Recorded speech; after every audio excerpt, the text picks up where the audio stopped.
Welcome y'all, my name is FastFox90 and thank you for joining me on this lovely day to watch some Black Ops 3.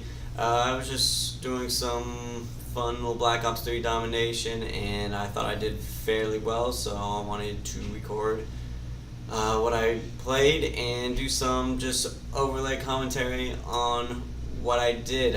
These matches were a little weird just because this first match I played in the very middle of it, but I did very well, so I wanted to keep it in here. And it's on Verge. It's an old map, and I did fairly well. I like this map. I think it's fairly balanced, especially with the dynamic movement of Black Ops 3. I think sometimes it's hard to re-envision an old map and try to put in those similar type of feel to it, even with the new movements that they added. But yeah, what I like to use here is a Silence Cuda. I think it does very well. I did not win this game, foreshadowing, just because we were already halfway through, and I felt like whenever I'm in this scenario, I just like to get a lot of kills and pad the old stat sheets instead of trying to go for the win, because since I joined mid-game, I don't care if I lose, because it's not going to count as a loss, which is kind of nice, but I still have a very big gripe with it, which is I wish instead of doing it that way, where if you join a game in the middle of the session, then it doesn't count as a loss, I wish it'd give you some gestation period, like a 30-second window, whether it's a new game or you're joining middle game, that you can choose to quit without it counting as a loss, because it's infuriating sometimes. If you already know your team's gonna suck, if there's terrible lag already, or whatnot, that you just want to quit. Or sometimes, you can accidentally forget that you need to back out, and you kind of automatically join the game, and you're like, oh no, I didn't want to play this game. So you either have to play it out, or you have to quit and take the L, which is very infuriating. So I wish they'd give you at least a 30-second window in the beginning of a game, or the beginning when you join a game, to kind of give you that it doesn't count as a loss stat sheet, which I don't think is absurd. I don't think that's unfair. I think that is fairly fair, because not much is going to change in the first 30 seconds of you entering a game, so you're not going to really impact the outcome of the game. But unfortunately, they do this dumb little, if you join mid-game, then you can choose to quit. But it is what it is. At least isn't a big improvement from previous Call of Duties where you're screwed either way. But anyways, back to the gameplay. Get my Talon. I forgot to change my kill streaks. I'm not usually a big fan of Hellstorm. I think Hellstorm is kind of a weak kill streak, especially for how much it costs. I wish they would buff it to either track the enemies more, or at least give you like some sort of timer where it'll slowly lock on to certain targets the longer you kind of sit with a Hellstorm missile. But there's been plenty of times where I'll shoot in, there's multiple guys still on the map, and for some reason I don't kill them. I don't know why, but it's infuriating, and I don't trust the Hellstorm kill streak. I usually kind of run with the Dart, which is one of my favorite kill streaks in the game. I think it's amazing, and you can get some sick 4 pieces, you can get some sick defense, and you can always try to take out the enemy's kill streak if you want to. So there's been multiple times with the Dart where I'll kill a couple people trying to capture B, and then I'll take out UAV or whatnot. So it's just one of my favorite kill streaks, and it's fairly cheap, and I get a lot more kills with the Dart than, say, the Hellstorm or the Lightning Strike, or any of the cheap kill streaks like the RCXD. But anyways, and then I'll usually run the Sentry Gun, or the Hardened Sentry Gun, and then the Wraps. I think it's just those are a nice balance of land and air kill streaks. or sometimes I'll switch out the wraps with the Wraith just to have a more balanced land and air kill streak to really just swarm the enemy when I'm out and getting some kills. So I think it just helps add with the pressure of constantly putting pressure on the enemy while you're trying to win.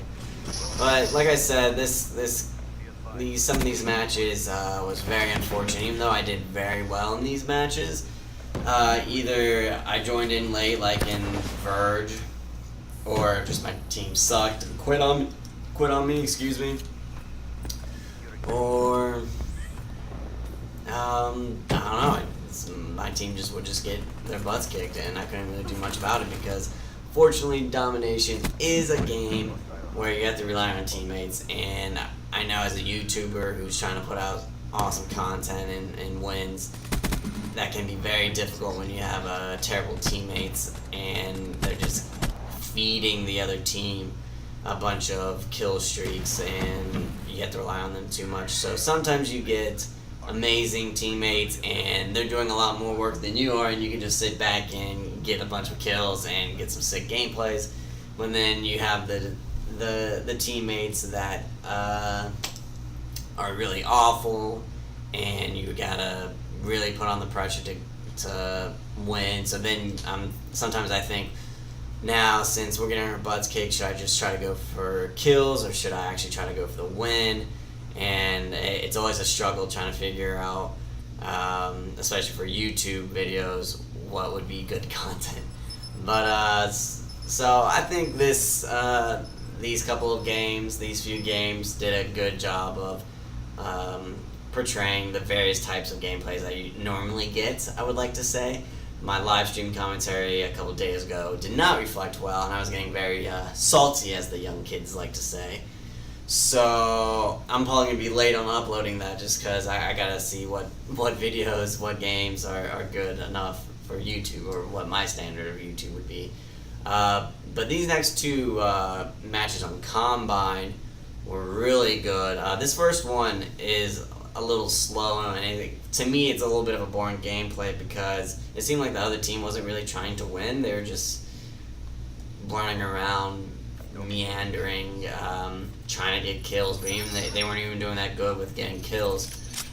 So it was kind of awkward. But then the next Combine match that was played right after was really intense, and it was probably one of my favorite matches I've ever played just because it was intense. I got the adrenaline going. I did very well. And I don't know, you'll see. I don't want to spoil the ending of that match, but what I usually like to do on this map, as you can tell, is use the Dingo. This is not the class I would normally like to use with the Dingo, just because I reset all my stats, so I don't have the attachments that I would normally want. What I normally run with the Dingo is either no sights, or maybe a red dot, or the BOA little tracker kind of dot, and then also FMJs, rapid fire and grip, just because I love FMJs on the Dingo, especially on this map, because as you can tell, sometimes I'll point to it in the clips where I will kind of be hiding behind the wall on in the room on A side where it looks out to B, and I'll shoot, and if they're camping B, I will shoot from behind that wall and basically get a lot of kills because of FMJ.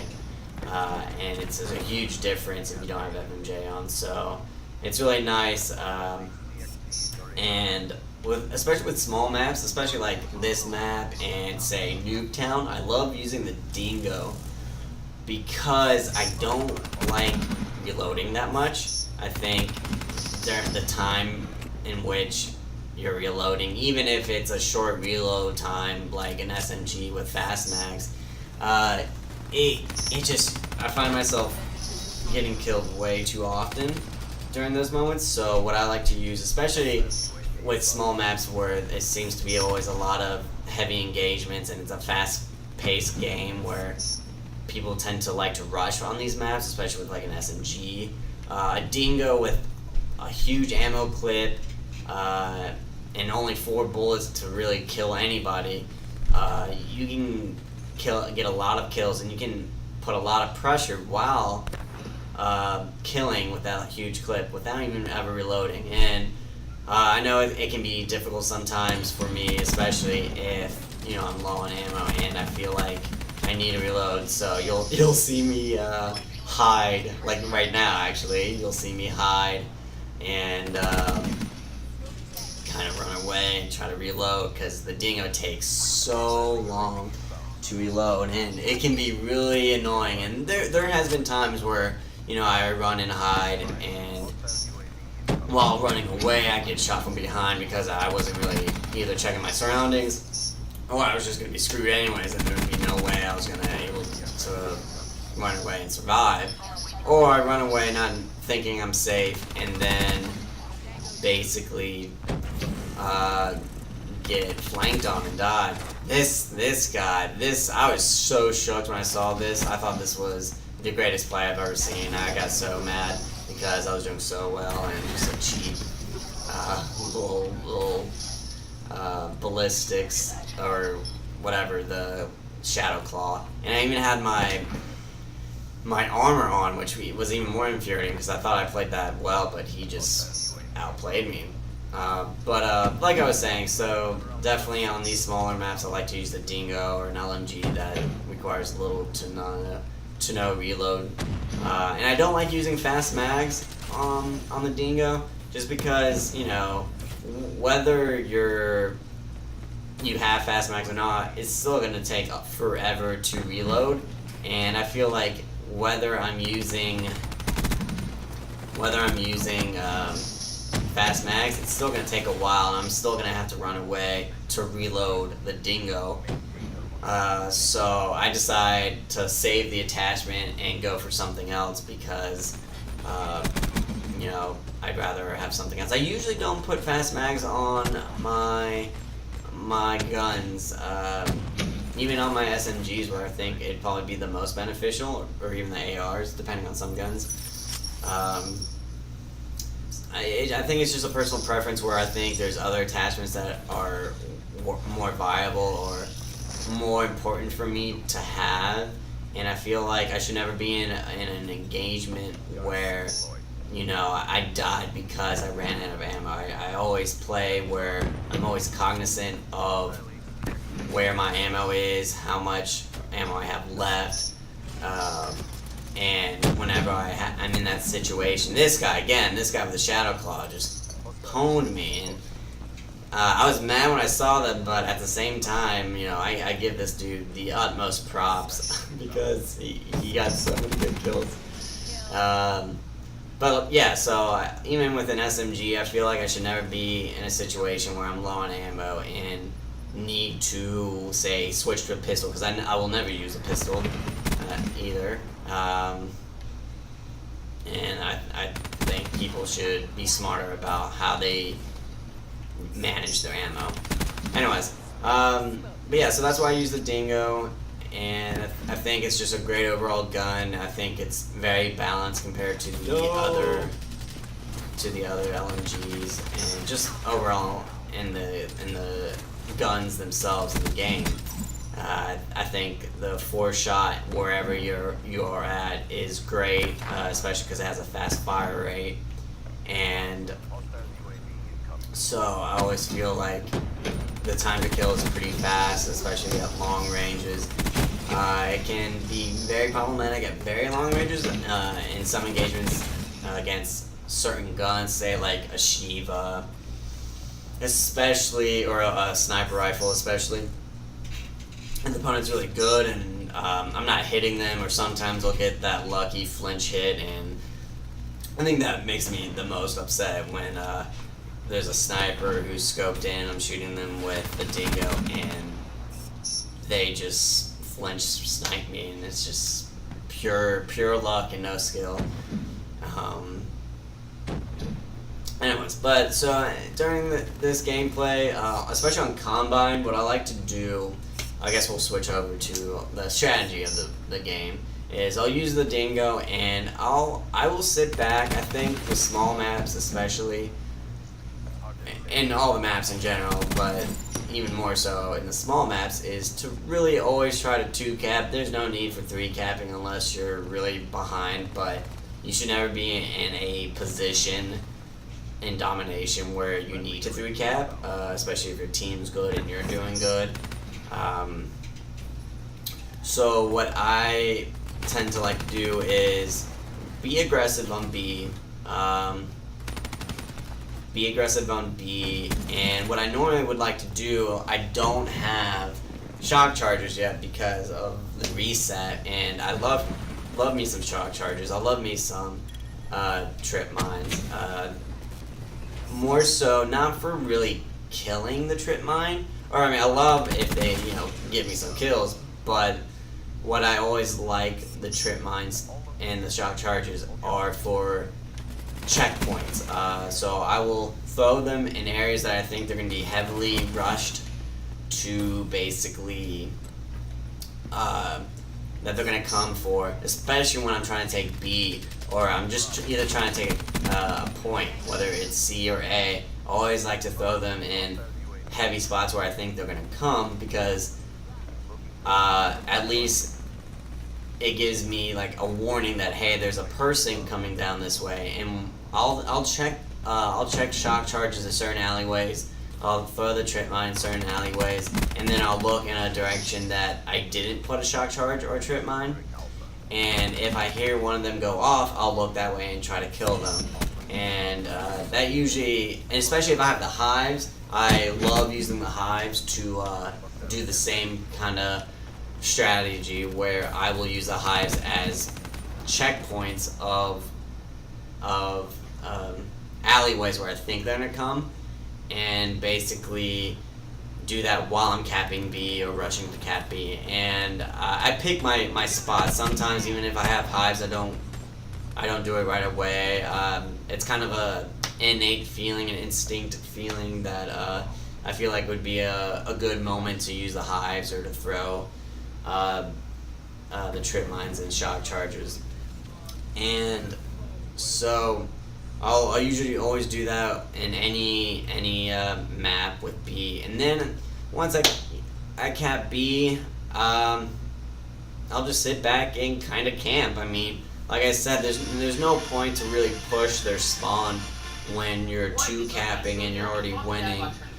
You should always be in a position where you'll be able to quickly come back to A if they're trying to back cap you, and if they're taking B, then you can easily just defend it, especially since you get extra points for defending. And that's usually how I get my kill streaks. And in this map, with the kill streaks I had with the Hellstorm, I definitely used it more so when they're capping B, or I felt like they're just that part added pressure that I needed to really stop them from advancing and putting pressure on us, because this map they were doing a better job of putting pressure on us and pushing us back so they could cap B. So there's a lot of back and forth on this one, and the Hellstorm can be very useful in getting them off flag points, but like I said earlier, the Hellstorm can be very useless at times when trying to get all the people you want to die from your Hellstorm. Maybe I'm too greedy. Maybe I have too much of a high expectation on the Hellstorm. But I feel like for how expensive it is compared to, say, like the Dart, which, I mean, like I said earlier, I love the Dart. I'd rather use the Dart than any other air-controlled kill streak like the Hellstorm or the Lightning Strike. But yeah, so this map, this game, will definitely show you kind of the full effect of my strategy. I wish I had the FMJs, because it would have definitely been useful at certain points in this map. But you'll definitely see kind of my strategy of picking my spots and when I should take B, and protecting kind of those points, and also putting pressure and trying to do my checks and trying to capture The Talon is also very useful in trying to capture B. Whenever I had the Talon out, it was kind of a good little strategy to use it so I can capture B because of the just like its floating little Overwatch it had on you. So again, this is like the perfect example of my strategy in Combine, which is I get a Fury kill and capturing B. I don't know how I didn't kill this guy. Usually, again, FMJs would have helped me kill these people a lot easier and a lot more quickly, but unfortunately I don't have that unlocked yet. And as you can tell, I kind of switched the sights to the BOA. I don't normally use it. Usually I will go with either the iron sights because the iron sights are pretty clean. And this is a perfect example of why small maps you need to have those checks. You need to have your trip mines and your shock charges or your hives out when you're capturing B, because they can just easily rush B from their spawn points and just knock you off, especially if you have nobody helping you cap. If you had your whole team cap, it might be a little bit easier to capture B, but again, I do not have anyone really to play with. I wish I did. I wish I had teammates. I remember in Modern Warfare 2 when me and my brother and his friends would play a lot. We would team up and we would rarely lose. It would have to be a very, very good opposing team who was also communicating MLG, as I would say, and in order to beat us, because we had a good balanced team. I think a good balanced team is one that you just need probably two or three people who are very rushy and are able to, or that have, say, kind of the trophy systems and the smoke, that are pure cappers, where all they want to do is get captures and basically hold the caps. And if they're rushing with, say, a shotgun or an SMG, they'll always be able to defend B because they're just keep on running and suicide bombing. So if you get two or three of those teammates and you can communicate well that this should be a point when we should start trying to cap, then it's going to be hard to lose. If you have two or three of those types of players, and then you have two or three that are going for kill streaks, the ones that probably will get a lot more trolls on them saying that all they do is camp, or all they do is try to go for kill streaks. But in a game like Domination, that's very important. Having kill streaks that are integral to adding pressure and basically containing the momentum in your favor by either putting out UAVs or putting out wraps or putting out sentry guns or what have you, then you are basically helping your team by making sure that the other team can't advance. So, as maybe you can tell, I was one of the ones that would try to get the high kill streaks.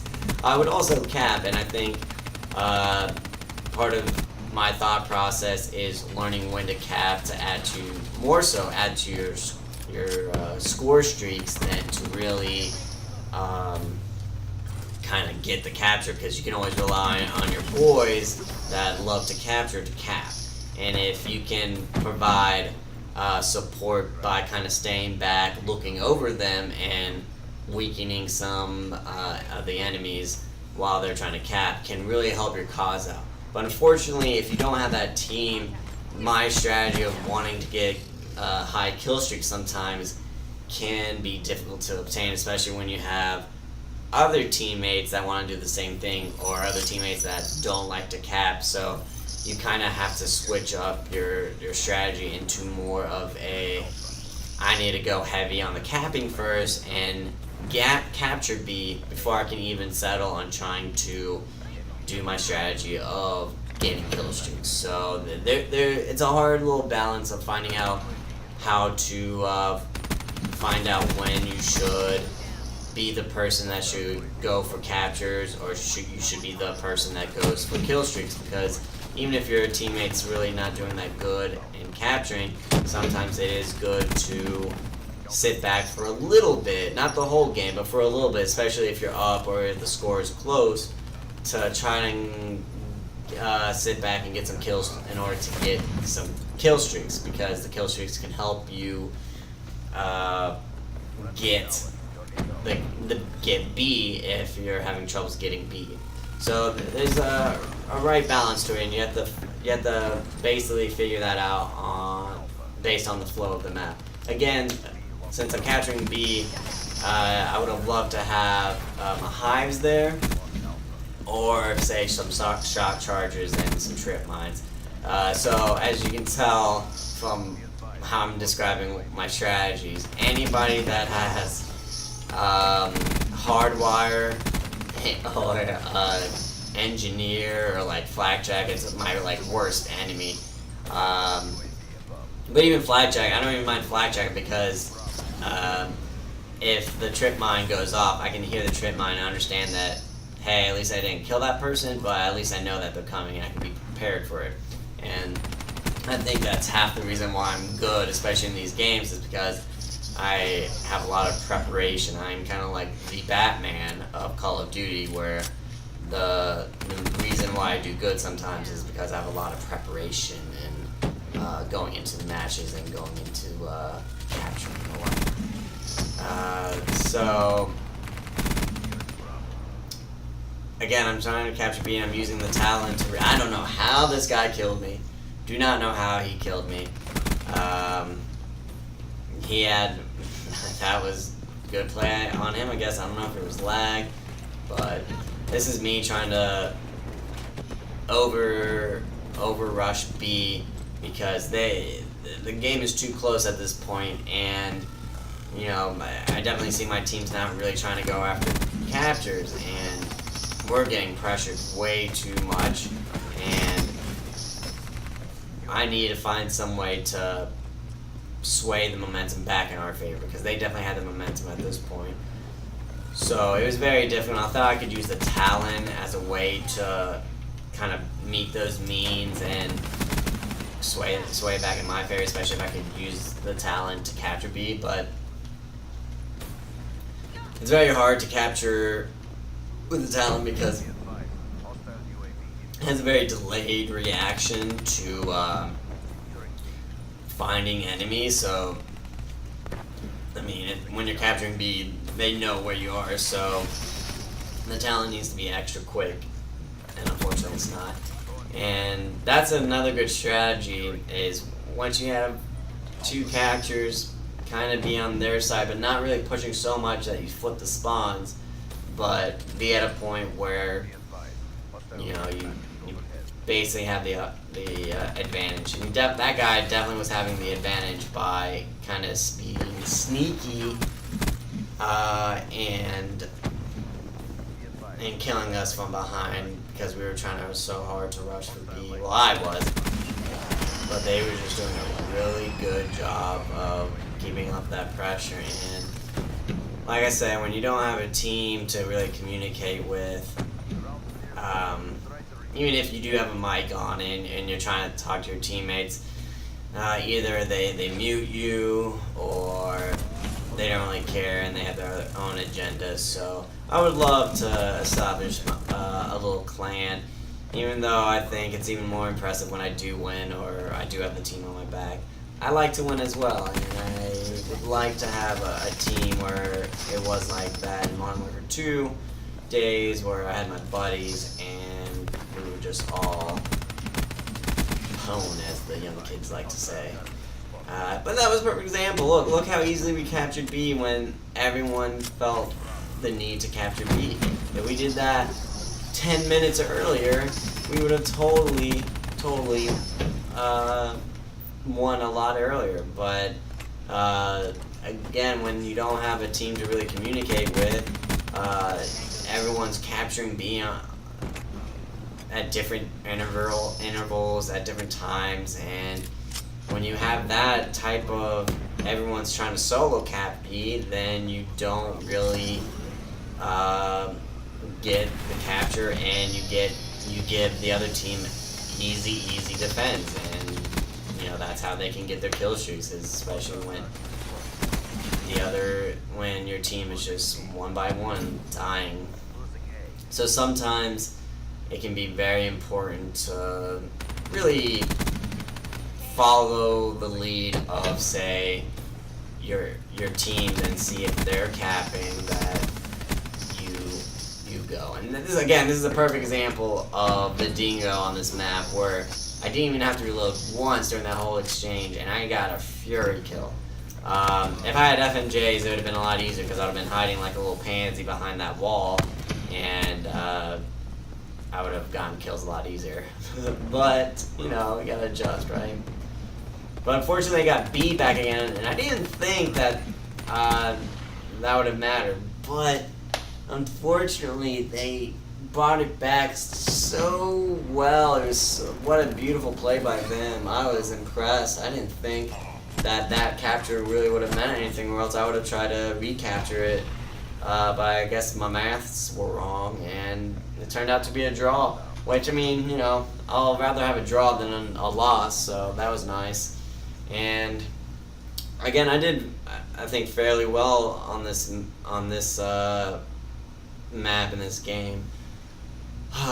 But it was disappointing, because I was pulling out all the stops trying to get a W, and we came out drawing. I don't even know how they did it, because we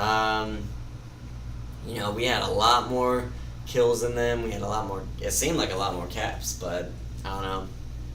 In this final map, this final gameplay, I don't know why I'm adding this to the mix. I kind of want to delete it, just because my team. This is an example of where your team fails you miserably, and you have to do either everything yourself. But I wanted to add it because I did really well, and again, it's a new map where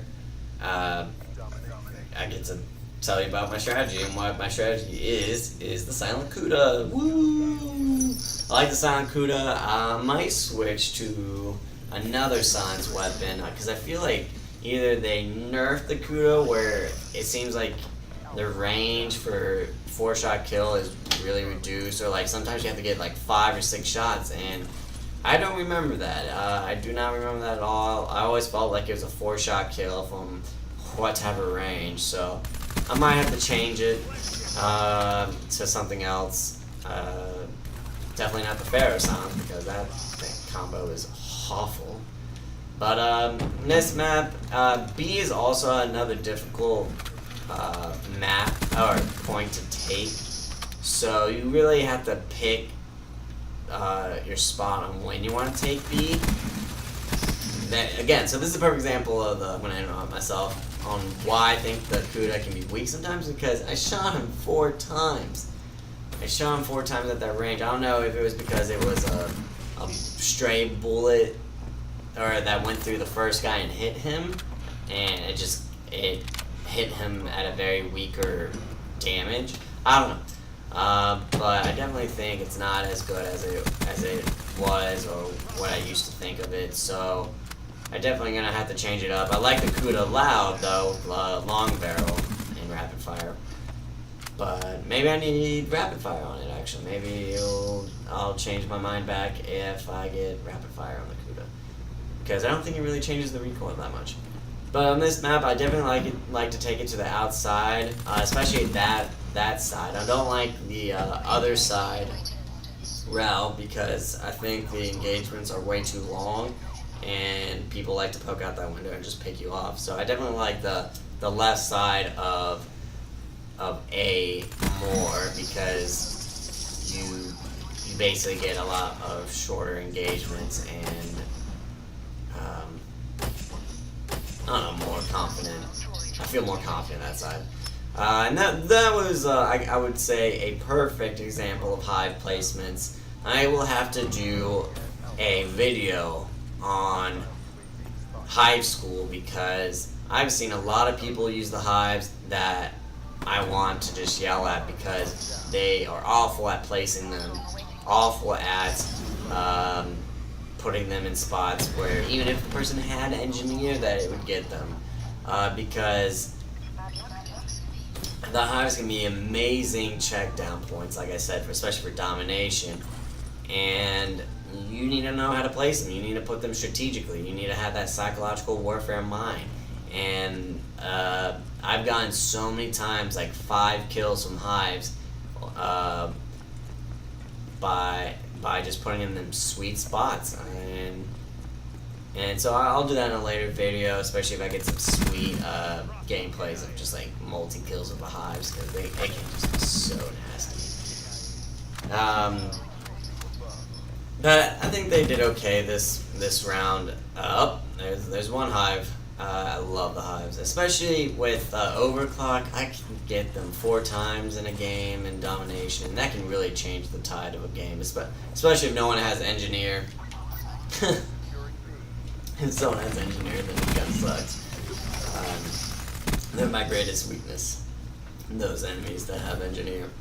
But not a lot of people do, because it's kind of a pointless kill streak, because you can either just have hardwire, but that's where the Hives excel at, because a lot of people will choose hardwire over engineer.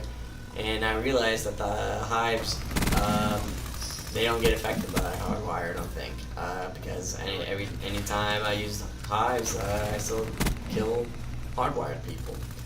But this is me trying to go OP with on this map. I was trying my darnest, and it was just to no avail. I would capture B and, you know, double killing people. I was going crazy, and it just so infuriating that my team just either both backed out and just kept on giving the other team kill streaks. There's so many times where there's counter UAVs up. There were, I think at one point, the VSAT was up, and it's just like, how can this happen? I'm personally doing amazing. And this is where the Hives suck, because they have some sort of delay, and if you don't, well, I just did not do a good job of putting them at the right time. I don't know. I felt like those were good placements for the Hive. That was a great respawn, but that guy just kind of outrushed me. I didn't have time to settle in. And that's probably the only weakness with the Hive, is that you still have to survive even though you've used the Hives. You still have to have a long lifespan, because if you die, they're gone. But I will always say, if you die while your Hives are out, wait until your kill cam is done, because they're still active. They will still be out there, and you can get a random kill from the grave. Look at this. By the way, look at this. My team is awful. It's so infuriating. And then the second half, they just quit because they couldn't win. So very infuriating. Very infuriating. But I kept it in because even though it was a loss, I still liked the gameplay. I liked how I was killing people and kind of my strategy and all that. But unfortunately, when the other team is just collectively better and honing your teammates, that's when it sucks. But I mean, that's pretty much it. I'll probably end the video here. I have nothing really much else to say other than the strategies behind what I did. And like I said, I'll go more in depth in some videos on the strategies of specific maps. This is kind of just me, general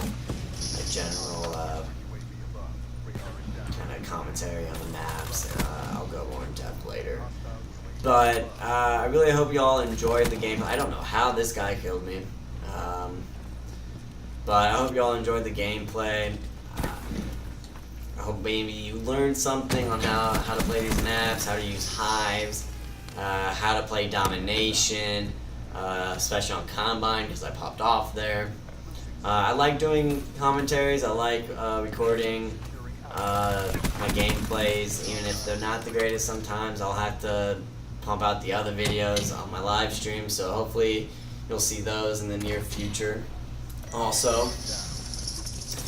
follow me on Twitch, follow me on Twitter. I hate selling myself, but the only reason why I'm doing this is because I want people to really learn from my videos, and I feel like I have to sell myself a little in order for that to happen.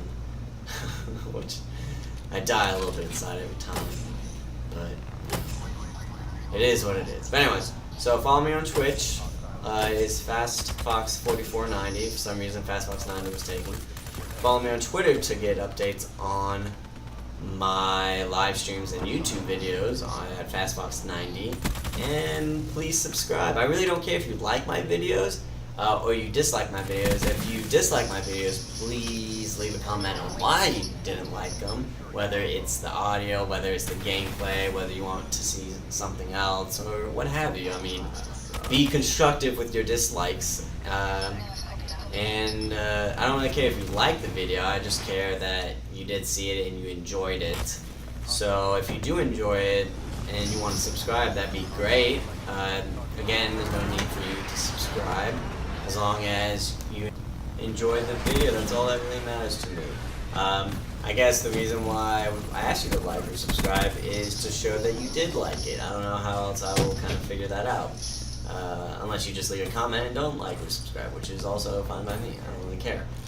But anyways, that's it for me. Bye y'all. Have a good one.